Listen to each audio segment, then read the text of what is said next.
चलो आइए बच्चों स्टार्ट करते हैं। इधर फोकस करिए। तो बच्चों लास्ट क्लास में हमने रिजर्व्स का पूरा टॉपिक कंप्लीट कर लिया था।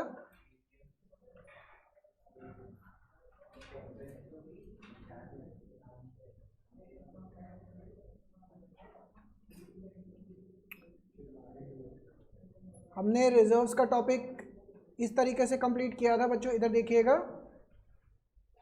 जब हम रिजर्व्स की बात करते हैं तो चार तरीके का एडजस्टमेंट आ सकता है। सबसे पहला अक्यूमुलेटेड प्रॉफिट या रिजर्व, जनरल रिजर्व्स। दूसरा लॉसेस। तीसरा WCR, वर्कमैन कॉम्पेंसेशन रिजर्व। चौथा IFF, इन्वेस्टमेंट फ्लक्चुएशन रिजर्व या फंड। हर एक का केस हमने रिपीट किया। फॉर एग्जांपल अगर बैलेंस शीट में general reserve, PNL credit, accumulated profit लिखा हुआ है तो इसके एंट्री क्या होती थी? General reserve to partner capital, old ratio, new ratio, sacrificing ratio, old ratio. WCR के लिए आपको चेक करना पड़ता था कि लाइबिलिटी या क्लेम कितने का है, उस पर डिपेंड करता था। IFF इस पे डिपेंड करता था कि इन्वेस्टमेंट का मार्केट वैल्यू कितना है, इसके केसेस थे बहुत सारे। और PNL डेबिट बैलेंस या डेफर्ड रेवेन्यू एक्सपेंस या लॉस, इनका एंट्री क्या हो जाता था? Partner capital to loss. और ये पार्टनर के कैपिटल को रिड्यूस करता था इन दी ओल्ड रेशियो। आइए इसका एक वार्म अप क्वेश्चन करते हैं बच्चों। Illustration number 54।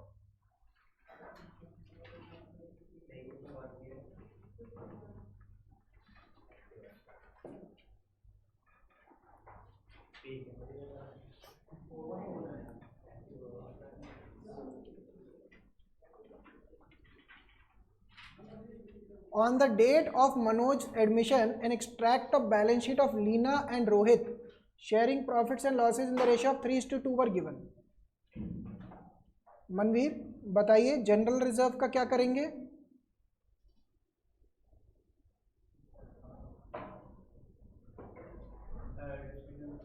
Journal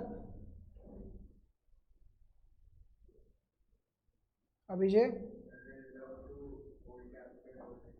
old capital, old ratio. तो जनरल रिजर्व का तो ये हो जाएगा बच्चों, general reserve to old partners that is Leena to Rohit in the old ratio that is 3:2। Same treatment. अच्छा वर्कमैन, इसको ना ऐसा करते हैं, रुकिए पहले एंट्री भूल जाइए। आप ये बात बताइए, हमने रिजर्व्स के कितने केस बनाए थे? 4, 1 2 3 4 5। आपको बस क्वेश्चन देख के मुझे ये बताना है कि एडजस्टमेंट कौन सा है, 1 है, 2 है, 3 है, 4 है। ठीक है, बताइए मनवीर। जनरल रिजर्व फर्स्ट वाला हो गया, ये तो ठीक है। इन्वेस्टमेंट फ्लक्चुएशन रिजर्व किस में डालेंगे? 4। कनिष्का बताइए वर्कमैन कॉम्पेंसेशन रिजर्व। आ गए, ठीक है, समझ में आया आज का टॉपिक? थर्ड वाला, ठीक है। इसके बहुत सारे केस होते थे। PNL बताइए सिद्धार्थ। Very good.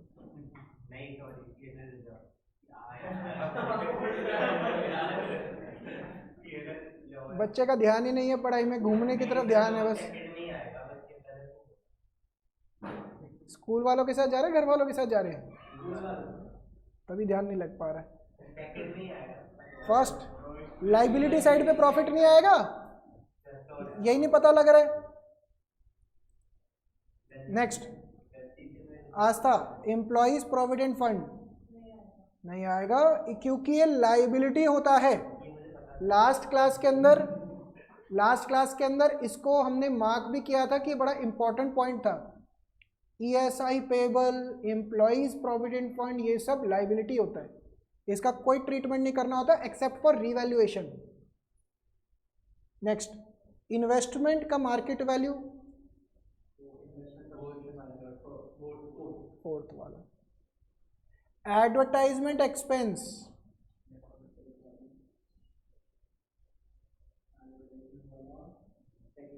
सेकेंड में, क्योंकि ये डेफर्ड रेवेन्यू एक्सपेंस की तरह हो गया, उसका काम हो गया। तो बच्चों यहाँ पे अगर आप देखेंगे फर्स्ट कैटेगरी कि जर्नल एंट्री इकट्ठे कर दी हमने, तो जर्नल एंट्री क्या हो जाएगी, लिखिए PNL general reserve debit to Leena to Rohit,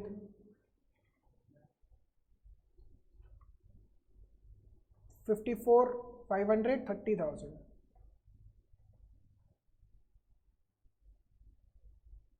किस रेशियो में डिस्ट्रीब्यूट हो जाएगा, 3:2 में।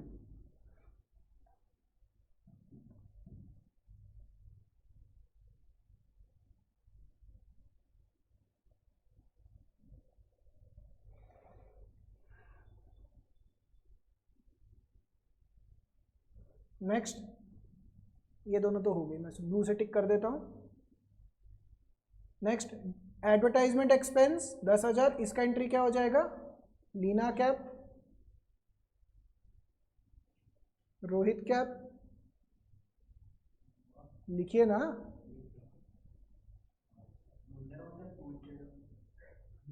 बताइए पूछने की क्या बात है, पूछूंगा कि लिखोगे, नहीं लिखोगे? नहीं, मुझे लगा मुझे क्वेश्चन पूछोगे, मैं बताऊंगा या नहीं बता पाऊंगा। चलो नेक्स्ट, वर्कमैन कॉम्पेंसेशन। अब बच्चों वर्कमैन कॉम्पेंसेशन के लिए देखिए यहाँ पे क्या लिखा हुआ है, लाइबिलिटी कितने की है, 2500 की। अभी ये ट्राई करेंगे एंट्री, रिजर्व्स 13,000 का है।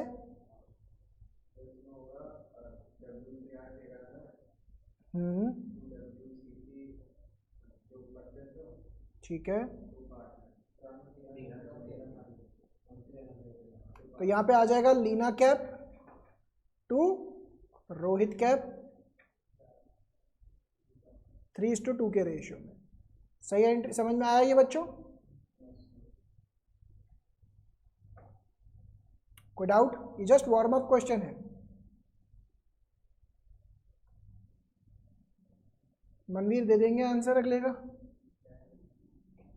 इन्वेस्टमेंट फ्लक्चुएशन फंड वाले का, कि 15,000 का रिजर्व है, 2 लाख का कॉस्ट था, 1,90,000 का मार्केट वैल्यू है। एंट्री बोलो, एंट्री।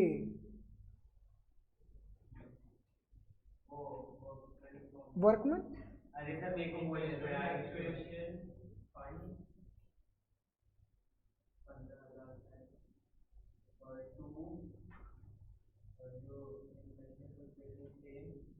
क्लेम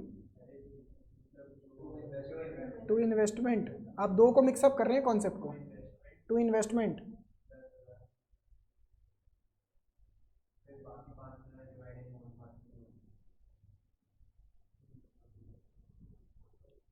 ये ध्यान रखिएगा, ये कॉन्सेप्ट बच्चों आगे आने वाले हर चैप्टर में रिपीट होना है। अभी पार्टनरशिप अकाउंटिंग तो आपको ढंग से आना चाहिए। 4 रिजर्व्स के टॉपिक तो रिपीट हो रहे हैं, चेंज इन PSR में भी बोला, अभी दूसरी बारी बोल रहा हूँ, अभी तीसरी बारी और रिपीट होगा, रिटायरमेंट। बिल्कुल कॉपी पेस्ट। बताइए ना, चेंज इन PSR और इसमें कोई फर्क दिखा? नहीं, कॉपी पेस्ट।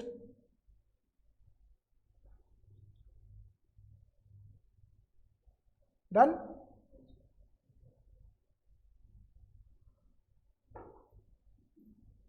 डन बच्चों, आइए आगे बढ़ते हैं। अब बच्चों मुझे ये बात याद कराइए, हमने ऐसा भी पढ़ा था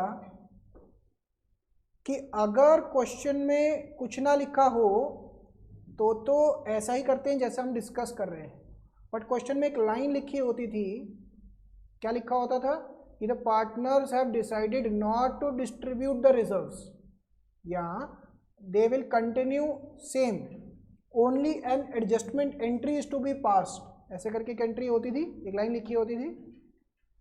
तो मैंने वहाँ पे ये सिखाया था कि उस केस के अंदर आपको ये सब कुछ डिस्ट्रीब्यूट करने की ज़रूरत नहीं है, जैसा पहले है वैसा आगे भी चलता रहेगा। बस आपको क्या करना पड़ेगा, एक नेट इफेक्ट निकालना पड़ेगा, और नेट इफेक्ट निकालने के बाद आपको पॉजिटिव या नेगेटिव इफेक्ट देखना पड़ेगा। ऐसा बच्चों कहीं और भी पढ़ा हमने, बिल्कुल लास्ट क्लास में रिवैल्यूएशन में भी रिवाइज करवाया था मैंने। अगर पॉजिटिव आ रहा है रिजर्व्स का इफेक्ट तो गेनिंग टू सैक्रिफाइसिंग, और अगर नेगेटिव आता था तो सैक्रिफाइसिंग टू गेन। कुछ याद आ रहा है? ये कब होता था? जब स्पेसिफिकली बुक्स में मार्क करिए, accounting treatment of reserves accumulated loss and this by adjustment entry. जो जो मैं मार्क करूंगा सिर्फ उतना ही मार्क करिएगा बुक में, Parth book. We have discussed about the accounting treatment of reserves, accumulated profits and losses when they are either transferred to partner capital or current account or adjusted otherwise. As a result, these accounts are not shown in the balance sheet of reconstituted form. ये तो अभी भी करते आ रहे हैं, that is when question is silent. तो यही करना है जो आपने अभी तक किया, इसमें कोई बड़ी बात बिल्कुल भी नहीं, ये ऑलरेडी करते ही आ रहे हैं आप। बट अगर क्वेश्चन में ऐसा कुछ लिखा हो तो मनवीर बाबू क्या करेंगे? सबसे पहले क्या निकालेंगे? कहाँ ध्यान है बाबू? आज थक गए हो? क्या किया आज? तो पढ़ाई में ऐसे ही ध्यान होगा, इधर उधर सैक्रिफाइसिंग गेनिंग क्या बोल रहे हैं, इधर ध्यान दीजिए। द पार्टनर्स में डिसाइड, ये तो बच्चों जो अभी ऊपर मैंने मार्क किया ये ऑलरेडी चलता ही आ रहा है, ये नया पार्ट है, यानी कि जो आपने चेंज इन पीएसआर में भी समझा था। The partners may decide to show the reserves, accumulated profits और losses at their present value, मतलब वो उसको चेंज करना नहीं चाहते।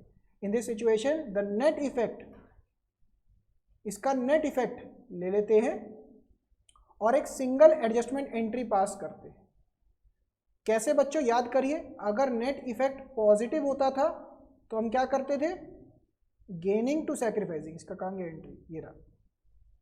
बट अगर यही नेट इफेक्ट हमारा नेगेटिव होता था तो क्या एंट्री हो जाती थी? Sacrificing to gaining. याद आता है? क्या कुछ नया पढ़ा आपने? नहीं, ये ऑलरेडी आप पढ़ चुके हैं, बस उसी को रिपीट कर रहे हैं, दूसरी बारी रिपीट हो रहा है आपके सिलेबस में, ये अभी तीसरी बारी और आएगा, फिर डेथ में और आएगा। तो illustration number 55, P, Q and R were partners in a firm sharing profits in the ratio of this, ये ओल्ड रेशियो S आ गया है, नया PSR गिवन है। बताइए बच्चों, क्या ओल्ड रेशियो को ही हम सैक्रिफाइसिंग रेशियो ले सकते हैं? यहाँ पे शॉर्टकट मार सकते हैं यहाँ पे सिद्धार्थ? क्यों?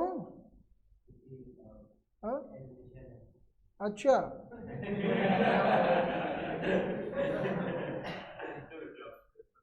कोई बात, हम समझ गए, बोलिए। क्योंकि यहाँ पे बच्चों इंफॉर्मेशन ऐसी गिवन है जिसकी वजह से ये अजम्पशन नहीं ले सकते आप। ओल्ड रेशियो सैक्रिफाइसिंग तब होता है जब सिंपली इतना लिख दिया जाता कि 1/5 शेयर के लिए आया वो और कुछ इन्फॉर्मेशन ना होती, तब वो था अजम्पशन। यहाँ पे न्यू रेशियो गिवन है तो पहले गेनिंग सैक्रिफाइसिंग निकालना ही पड़ेगा। तो लिखिए, मेरी बुक के हिसाब से कौन सा इलस्ट्रेशन था ये? 55 लिखो। वर्किंग नोट नंबर 1, PQRS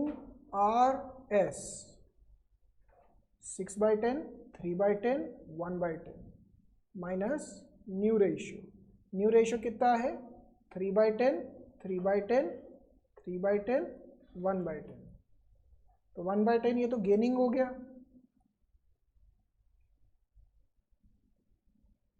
ये भी गेनिंग निकल रहा है भाई साहब एक पार्टनर, ये 0 और ये सैक्रिफाइसिंग 3/10। तो 2 गेनिंग पार्टनर है और एक सैक्रिफाइसिंग पार्टनर है। आइए,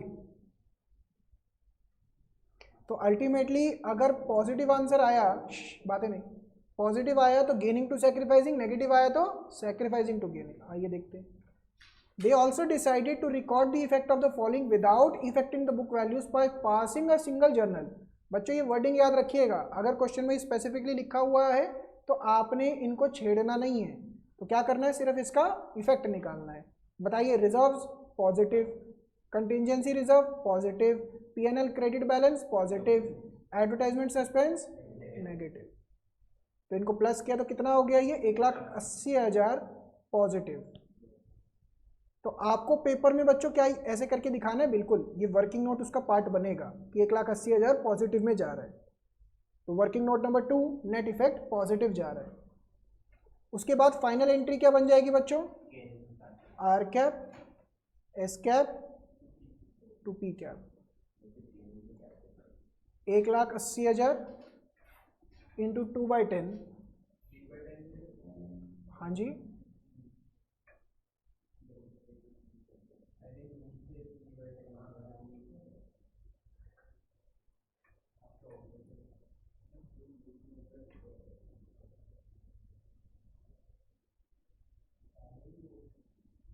लीजिए क्वेश्चन, हो गया। आप ही का डाउट था ना कि कैसे आया 2/10 ये। अरे मैं कह रहा हूँ नीचे 3/10 आ रहा है। अरे नीचे लास्ट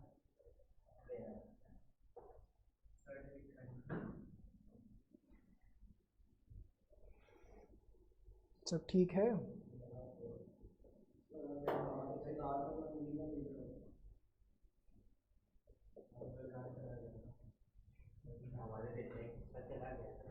चलो आगे बढ़ते हैं, आइए आगे बढ़ते हैं। हो गया कनिष्का, समझ में आया? आ जाइए इलस्ट्रेशन 56। अब बच्चों कॉम्प्रिहेंसिव क्वेश्चन स्टार्ट हो रहे हैं।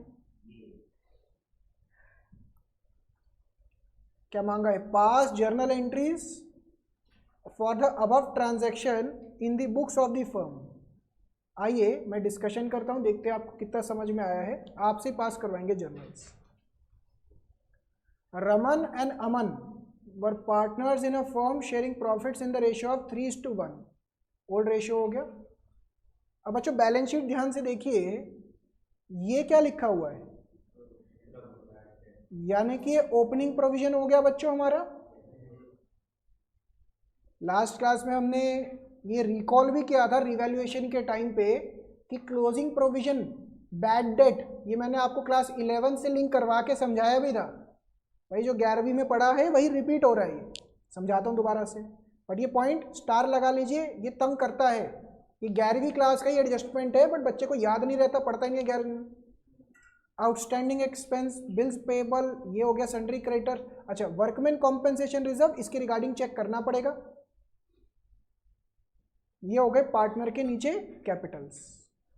Bank, bills receivable, debtor, stock, machinery, यहाँ पे तो कुछ भी नहीं है। तो ये दो चीज़ों पे ध्यान रखने वाली बात है। आइए, on the above date Suman was admitted as a partner for 1/5 share. Suman will bring 2 lakh rupees as her capital and necessary amount of her share of goodwill premium. Kanishka बताइए। To PFG. The goodwill of the firm on admission was 1 lakh.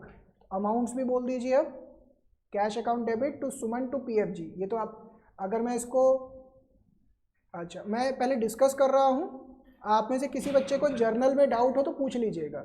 इन्होंने बोला cash account debit to Suman to PFG, ठीक है। कितना कितना amount है बोलिए कनिष्का।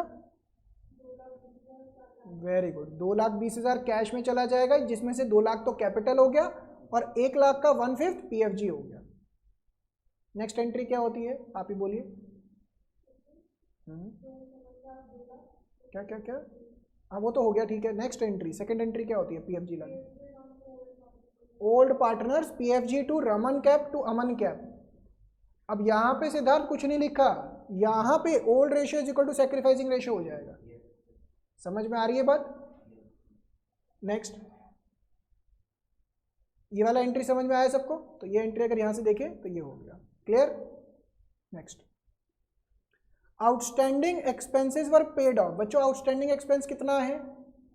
18,000। तो आउटस्टैंडिंग एक्सपेंस का पेमेंट कर दिया, कौन एंट्री बताएगा? बात बोलिए। आउटस्टैंडिंग एक्सपेंसेस टू बैंक 18,000 रुपये। सिंपल, कोई दिक्कत? बिल्कुल भी नहीं। ये वाली एंट्री को मार्क करिए। यहाँ पे मैंने बहुत बारी देखा है बच्चे को 11th क्लास का अगेन कॉन्सेप्ट क्लियर नहीं होता, यहाँ पे बच्चा तंग हो रहा होता है। आइए मैं इसको रिकॉल करवा देता हूँ, ये क्या लिखा हुआ है, प्लीज इधर फोकस करिएगा। अगर मैं इसको 11वीं क्लास के हिसाब से समझाऊं तो बच्चों यहाँ पे हम बनाते थे P&L और यहाँ पे क्या बनाते थे? Balance sheet. अब बैलेंस शीट में आप डेटर्स लेके चल रहे, डेटर्स कितना है? 95,000 रुपीज, ठीक है। अब यहाँ पे लाइन पढ़िए, 5000 will be written off as bad debt. बच्चों मुझे बताओ, बैड डेट जैसे ही आता था हम यहाँ से माइनस करते थे बैड डेट्स,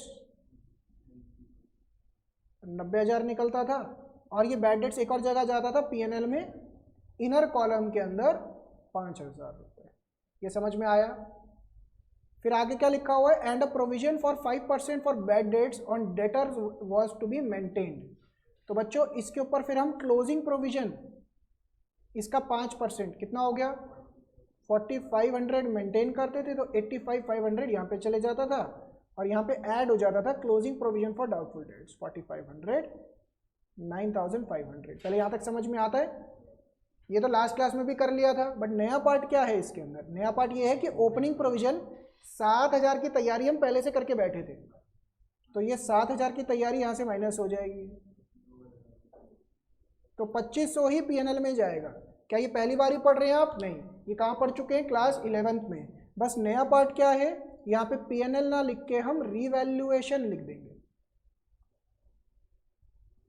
यही नया बात समझाया था ना, पीएनएल का मतलब पीएनएल एडजस्टमेंट, पीएनएल एडजस्टमेंट का एक और नाम रीवैल्यूएशन। पहले प्रोप्राइटरशिप की होती थी, अब पार्टनरशिप की रीवैल्यूएशन। समझ में आ रही है बात? इसी चीज को यहाँ पे लिखने के बाद इसको स्टार लगा लीजिएगा, ये एडजस्टमेंट तंग करता है प्रोविजन का। यहाँ पे देखिए, bad debt to debtor, bad debt to debtor, पहले 5,000 के डेटर गए, फिर provision for doubtful debt to bad debt. अच्छा इन्होंने ना ऐसे डिवाइड कर दिया है, चलो ऐसे कर सकते हैं वैसे। फिर इन्होंने बैड डेट्स को जो ओपनिंग प्रोविजन था ना उससे राइट ऑफ करवा दिया, और इसके बाद जो 2,500 रुपये का एक्स्ट्रा प्रोविजन बन रहा था वो चीज़ दिखा दी। कहने का मतलब अगर मैं इसका यहाँ पे प्रोविजन फॉर डाउटफुल डेट का अकाउंट बनाऊं, ध्यान से देखिएगा, तो यहाँ पे बच्चों ओपनिंग बैलेंस आ रहा होता कितने का, 7,000 का, 7,000 का। अच्छा यहाँ पे बैड डेट्स आ जाता कितने का, 5,000 का। बैड डेट्स तो 5,000 का था ना, और क्लोजिंग प्रोविजन कितने का था, 4,500 का। बोलिए हाँ या ना? तो बचा हुआ 2,500 रुपये यही तो पीएनएल में जा रहा है। बोलिए हाँ या ना? ये समझ में आया अकाउंट, या इसको समझाऊं दोबारा से? क्लियर है? तो इसका जर्नल एंट्री ये रहा, और इसका जर्नल एंट्री ये रहा। और डिटेल में लेके जाना चाहें तो यहाँ पे एक बैड डेट अकाउंट भी होगा, बैड डेट अकाउंट से नीचे की तरफ आ रहा होगा। ये लिंकेज बैठ रहा है दिमाग में, और डिटेल में नहीं आया? अच्छा इसके पहले का समझ गए? आइए 2 मिनट में लगा के, क्योंकि जर्नल पेपर में आ जाए फिर आप कंफ्यूज हो जाएंगे। है ये 11th क्लास का कॉन्सेप्ट। इधर देखिए, अगर मैं बैड डेट का अकाउंट बनाता हूं तो बैड डेट की जर्नल एंट्री क्या होती है? अभिजय लिखी हुई है, डेटर। तो यहाँ पे आ जाता टू डेटर कितने रुपए, 5,000। यही बोल रहे हैं ना आप? अब क्योंकि बैड डेट्स का प्रोविजन बना हुआ है तो सेकेंड एंट्री इसकी by provision for doubtful date चले जाती, ये यहां से उठ के यहां चला जाता। समझ रहे हैं ये चीज? तो उसी का जर्नल एंट्री अगर बनाना हो, पहला वाला जर्नल एंट्री, दूसरे वाला जर्नल एंट्री, तीसरे वाला, पहले वाला जर्नल एंट्री, दूसरे वाला जर्नल एंट्री, और ये तीसरे वाला। पेपर में जर्नल आ जाए तो आपको पता होना चाहिए। क्या ये समझ में आ रहा है बच्चों, या इसके अंदर कुछ रिपीट करने वाला लग रहा है तो प्लीज बता दीजिए। क्लियर है यहाँ तक? मैं 2 मिनट पहले आगे का भी क्वेश्चन करवा दूं, फिर उसके बाद ये कॉपी करने का सारा टाइम दूंगा।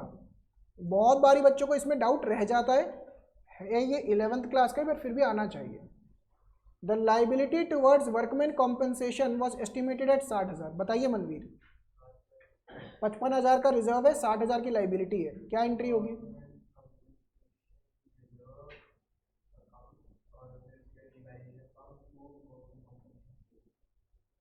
अमाउंट्स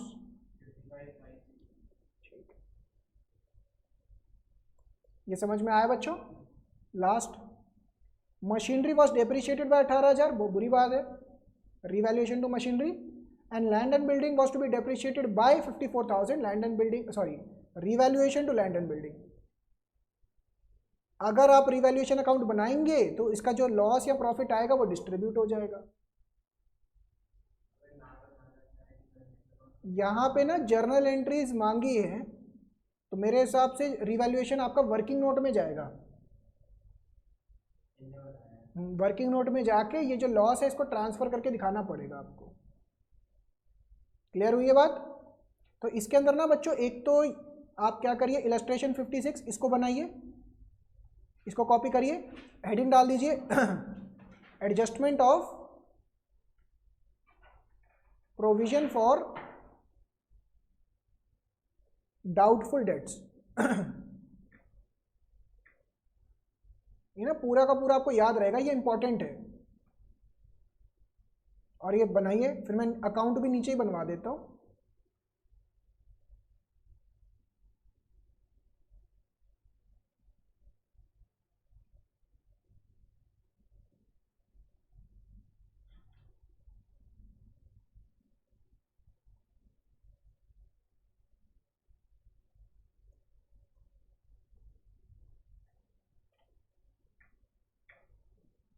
ये बनाइए पूरा रिवैल्यूएशन, P&L सब बनाइए।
बताता हूँ। नहीं, मैं एक और क्वेश्चन डिस्कस कर रहा हूँ, दोनों फिर आप ही से करवाता हूँ।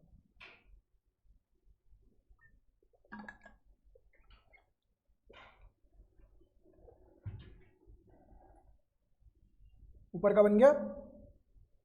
इसके अगर मैं जर्नल्स में डिवाइड करूँ तो 3 जर्नल होगा, पहला, दूसरा, तीसरा। तो अगर जर्नल एंट्री आती है पेपर में, देखो एक तो हो गया कि अगर पेपर में इफेक्ट आए तो इफेक्ट क्या दिखाना है वो ठीक है। जर्नल पूछ लिया जाए तो जर्नल भी पास करने आने चाहिए, कुछ भी आ सकता है। ये ना हो पता लगे इफेक्ट तो आता है जी, जर्नल नहीं बनाना आता। तो दोनों चीज़ें आनी चाहिए। तो पहले का जर्नल क्या हो गया, bad debts to debtor, 5000 provision for doubtful debts to bad debts, 5000। और तीसरा क्या हो गया, P&L to provision for doubtful debts, 2500। Hopefully इसका लॉजिक, ट्रीटमेंट, इफेक्ट सारी चीज़ें आपको समझ में आ रही होंगी।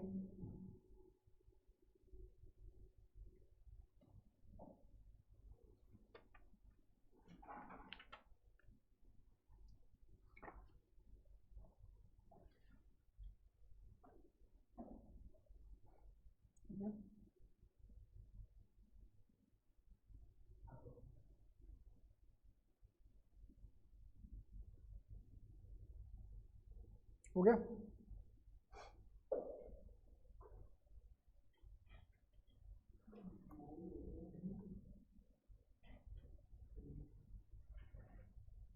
आइए आगे बढ़ते हैं। अब बच्चों कॉम्प्रिहेंसिव क्वेश्चन जहाँ पे सब कुछ बनाना, revaluation account, partner, capital account, revaluation account, partner, capital, और लिखा नहीं है बट बैलेंस शीट भी बनाएंगे आप। आइए इलस्ट्रेशन 57 मेरी बुक में, Annie and Bonnie are partners in a firm and their balance sheet are as follows. बच्चों सबसे पहले तो लाइबिलिटी साइड देख के बताइए कोई ऐसी आइटम जिसको राइट ऑफ करना हो। General reserve. लाइबिलिटी साइड पे गुडविल के लिए तो गेनिंग टू सैक्रिफाइसिंग होता है।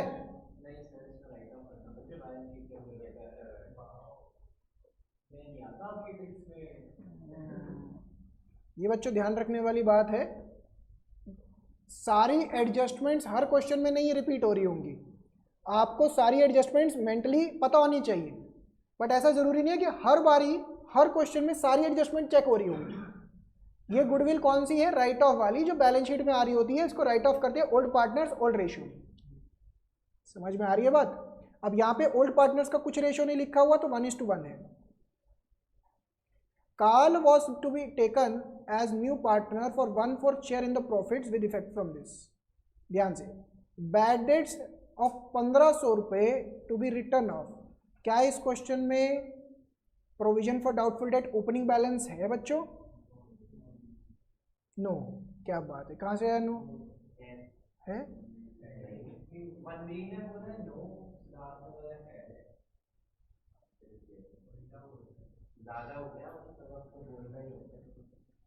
हजार, ओपनिंग प्रोविजन 1000 का है। बच्चों मुझे बात बताएं, अभी अभी हमने पिछला क्वेश्चन किया, इसका जर्नल एंट्री क्या क्या होगा? आस्था,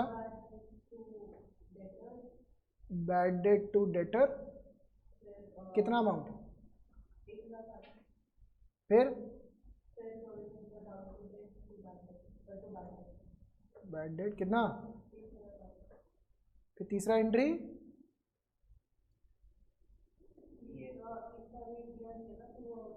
अच्छा आगे पढ़ लेते हैं। और तो कोई प्रोविजन नहीं है, इसका मतलब सिर्फ ओपनिंग प्रोविजन है और क्लोजिंग प्रोविजन और बैड डेट से बस। तो क्या करेंगे?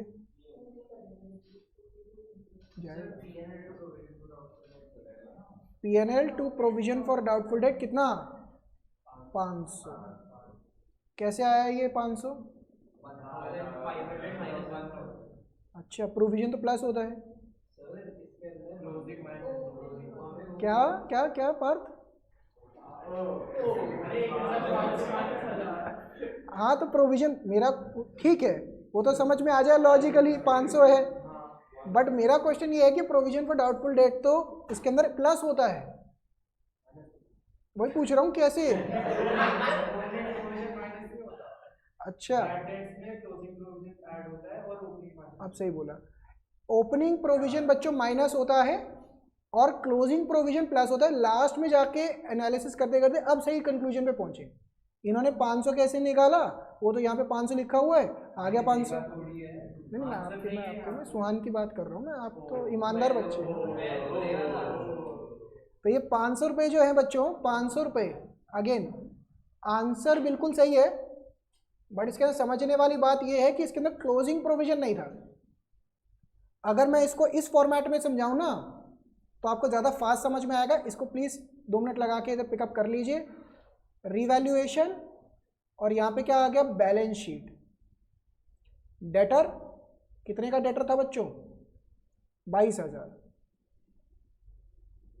इसमें से बैड डेट माइनस हो जाते हैं, कितने का?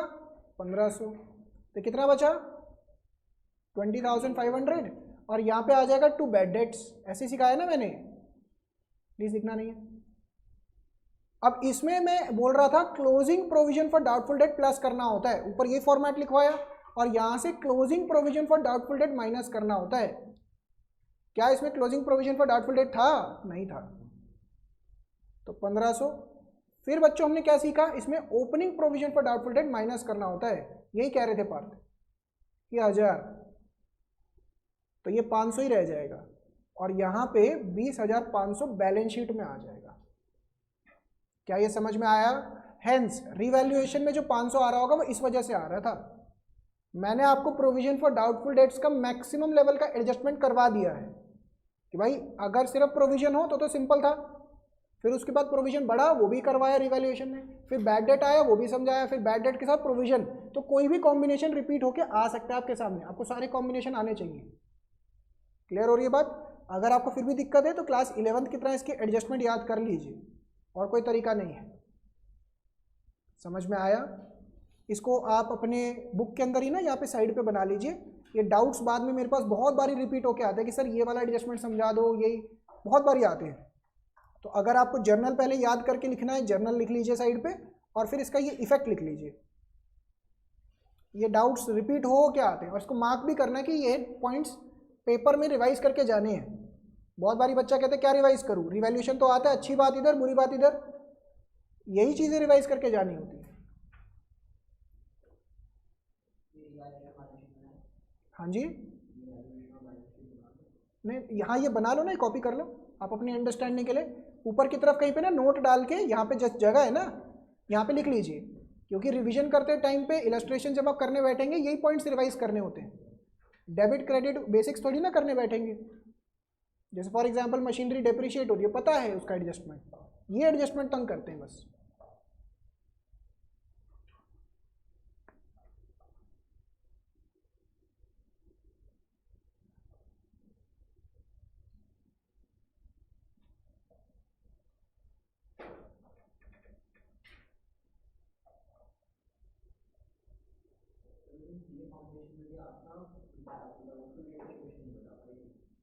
सेम, अच्छा कॉन्सेप्ट इनको तंग कर रहा होगा ना। चलो बढ़िया है। इसकी जर्नल एंट्री अच्छा ये रहता है, ये हो गया कॉपी।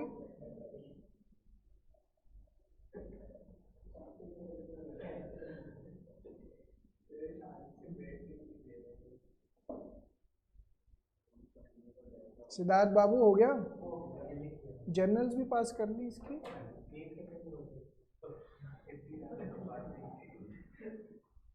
कैंसिल करवाना ही पड़ जाएगा लग रहा है आपका ट्रिप ना।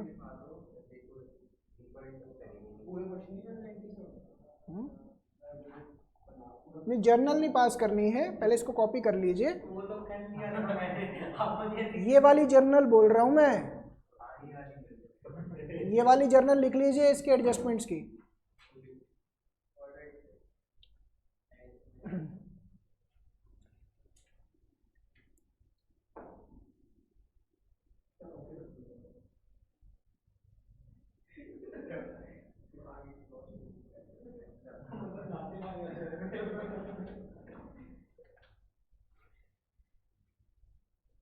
दोबारा से बच्चों क्वेश्चन देखिए स्टार्टिंग से। सबसे पहले जनरल रिजर्व प्लीज इधर, फिर गुडविल को राइट ऑफ करना है, फिर एडजस्टमेंट नंबर 1, ये समझ में आ गया रिवैल्यूएशन में effect. Next, stock was taken by any for 12,000 रुपये। तो पहले तो ये बात बताइए अच्छी बात है बुरी बात है? कैसे पता बुरी बात है सिद्धार्थ? ड्राइंग दे दें तो है ना यार, देखो ऐसे मत करो। चलो बताइए आस्था, कैसे बुरी बात है अच्छी बात है? तो ये 10,000 से 12,000 पे गया है तो वैल्यू 2,000 ज़्यादा लगी है तो अच्छी बात है, तो रिवैल्यूएशन के क्रेडिट साइड पे जाएगा। तो पहली बात तो ये है कि इसकी एंट्री क्या होगी, स्टॉक अकाउंट टू रिवैल्यूएशन 2,000, ठीक है। फिर इसके बाद जब एनी जब उसको पिकअप करके लेके जा रही है स्टॉक को, तो एंट्री क्या हो जाएगी बच्चों, एनी का कैपिटल कम हो जाएगा 12,000 से। इन्होंने ये पॉइंट बिल्कुल सही आइडेंटिफाई किया, it is just like drawings कि कैपिटल को कम कर दिया जाएगा। बट फर्स्ट पार्ट पहले पिकअप होना चाहिए था कि 10,000 की जगह 12,000 रुपये का वैल्यू कर रहे हैं तो 2,000 से वैल्यू बढ़ रही है, तो रिवैल्यूएशन में 2,000 जाने चाहिए थे और कैपिटल में 12,000 रुपये रिड्यूस होने चाहिए थे, और बैलेंस शीट में से स्टॉक गायब हो जाएगा। आया समझ में? Next, machinery was to be valued at 50,000, machinery का वैल्यू 60,000, अच्छी बात है बुरी बात है? Goodwill of the firm, please disturbance हो रही है, goodwill of the firm is to be valued at 20,000, इसके अंदर जर्नल एंट्री क्या आएगी,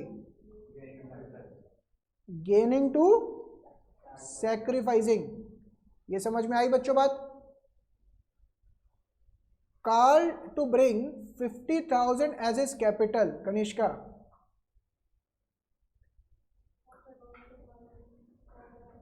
He is unable to bring his share of goodwill. Very good. तो इसके अंदर बच्चों क्या हो जाएगा, ध्यान से पढ़िए। पहली एंट्री क्या हो जाएगी, bank account debit to Karl capital. फिर दूसरी एंट्री क्या हो जाएगी, Karl current account to Annie and Bonnie capital. और करंट अकाउंट में अमाउंट कितना चला जाएगा, इस 20,000 का 1/4। क्या ये समझ में आई बच्चों बात, या रिपीट करूं? किसी को डाउट? जितना आपने पीएफजी का प्रैक्टिस किया ना, वो यहाँ पे पता लग जाएगा कि क्या है। दोबारा से मनवीर बताइए जरा, जर्नल एंट्री 5th पॉइंट की, 5th पॉइंट की।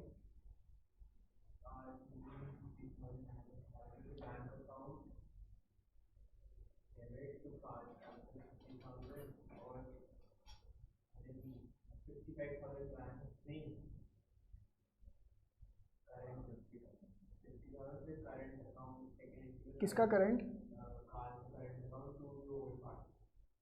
Old ratio.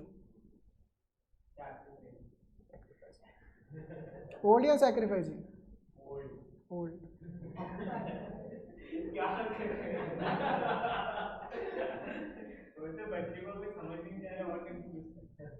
तो मतलब इतनी बुक करने के बाद आप तो दूसरी बुक भी चालू कर दी बच्चे ने, फिर तो इसका मतलब आ गया होगा ना समझ में। मतलब बच्चा दूसरी बुक उठा उठा के कर रहा है, तो इसका मतलब तो आ गया होगा।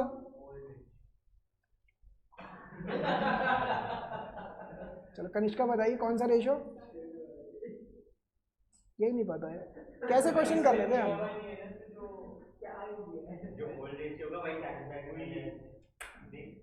कॉन्सेप्चुअली आपने तुक्का मार लिया।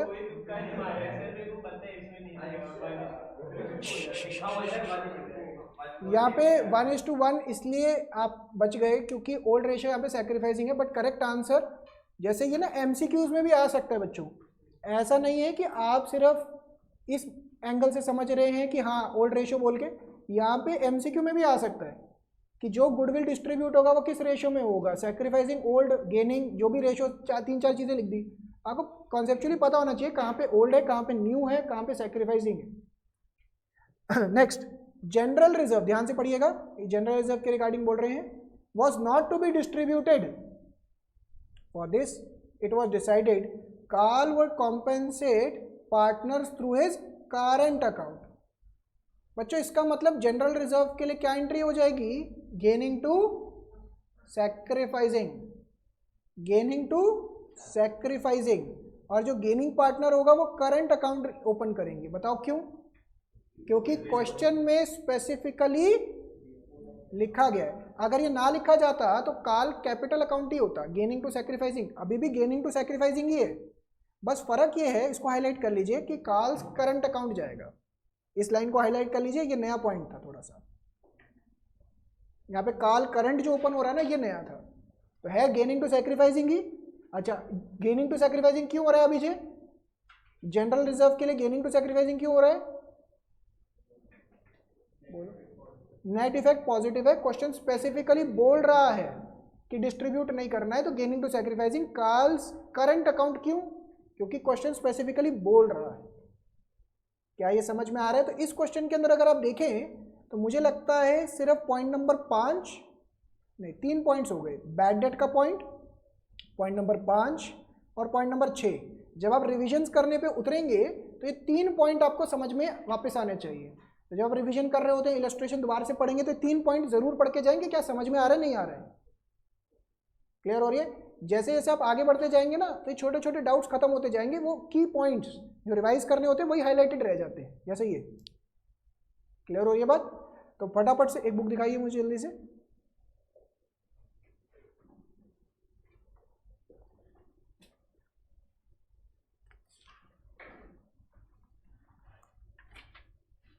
इलस्ट्रेशन 53, 54, ये तो अभी क्लास में हमने डिस्कस की है, ये करनी है।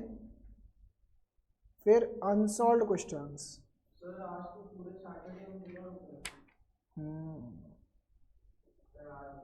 सर आज मैं जो सर मेरा वीकली 1 घंटे सर मैं सुबह से जा रहा हूं, सुबह से हम तो क्लास में है सर।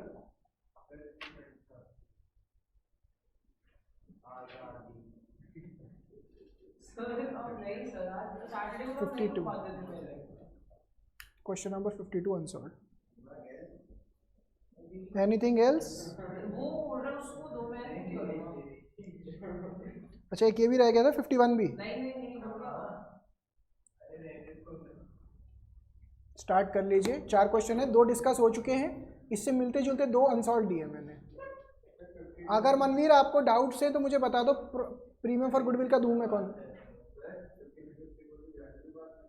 नहीं, सिर्फ 53 की पास करनी है क्योंकि इसमें मांगी गई है, 54 की नहीं पास करनी। अगर आपको डाउट लग रहा है तो आप अपने रेफरेंस के लिए कर सकते हैं। तो 53 54 ये अभी अभी मैंने करवाया आपकी बुक के हिसाब से, इसको रिपीट करिए, कंप्लीट करिए। और 51 52 अनसॉल्व्ड एडमिशन का स्टार्ट करिए, ये अभी होंगे आज।